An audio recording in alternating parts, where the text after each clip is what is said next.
So right mga kayamis, no? So biglaan lang to, no? Pero sige, tutuloy na natin para sa ating part 9 na Pares Overload Challenge, no? At tayo po ay kakain ng kanilang Pares Overload dito sa Verona Highway, dito sa Bacoor, Edivac.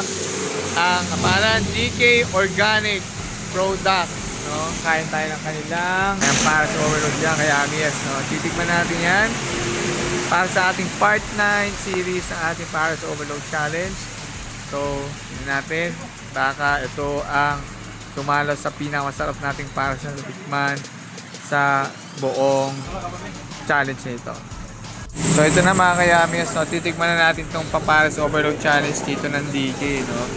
Tingnan natin kung mapapayas tayo, no? So, ang ano nga lang, pasok nga ito sa ating medyo pasok siya sa ating Pares Overload Challenge, no?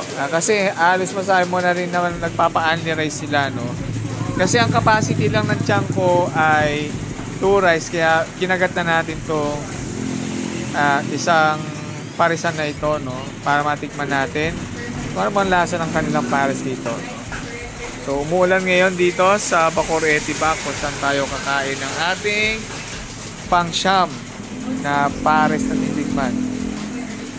Bago tayo pumunta kay Diwata sa mga susunod na araw para sa ating huling Pares Overload Challenge. Kain na tayo mga kayamis. Kain na mga kayamis. So ito na mga kayamis, ano, tinry na natin itong si DK Pro, yung kanilang Pares Overload. Honestly mga kayamis, dito sa DK Pro, isa ako sa mga suki dito ng kainan nila. Pero hindi talaga yung pares ang pinupunteriya ko dito, no?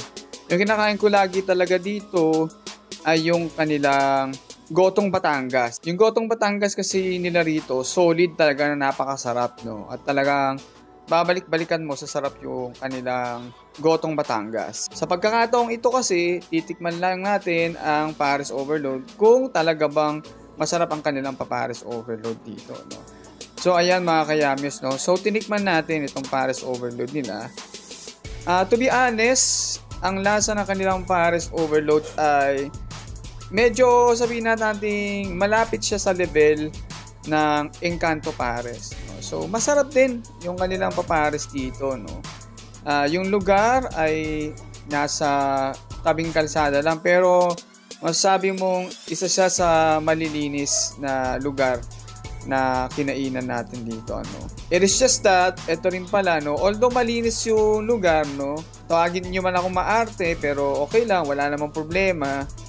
Ngayon napansin ko lang kasi dun sa iba nilang utensils, medyo madumi yung ibang gamit nila, gaya ng kutsara, o pinapalitan pa natin yung kutsara. And then nung pinalitan nga yung kutsara, medyo madumi pa din, no. So tayo na lang ang nag-adjust, medyo nilinisan na lang natin ng konti, no. And then, ayun, tinikman natin yung pares. Sabi naman natin masarap. Yung pares na sabaw niya, hindi ganung masyadong malapot, no? Pero, legit, masarap tong kanilang pares dito. Yung mga sahog na niluto ay tamang-tama lang yung pagkakaluto, na tipong talagang masasabi mo pa rin kahit hindi siya ganung kalutong, gaya ng mga natikman nating parisan, lalo na yung chicharong bulaklak, okay lang din naman. Kasi, eto, masasabi mo rin namang isa sa mga masasarap na pares na natikman natin sa ating siyam na nakainan. Kaya lang dito, mga kayamis, no, hindi lang sila ganong nag-o-offer ng only rice, no. Kumbaga, 2 rice lang yung meron sila rito, no. Pero kinonsider na rin natin na kumain dito kasi nga overload din naman yung offer nila, at saka yung capacity kasi ng tiyan ko ay actually hanggang 2 rice lang.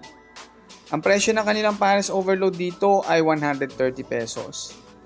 So pagdating sa pagkasulit ng Pares Overload nila rito, ang masasabi lang natin dyan ay sa 130 pesos, ano, medyo sulit na rin siyang masasabi kahit papaano, no? Although yung pinakasulit talaga nating na puntahan, talagang sobrang-sobra pa sa sulit, ay yung Pares Overload Challenge number 8 natin. Pero ito, masabi natin yung pagkasulit niya ay sakto lang, pwede na. So yun lang mga kayamies.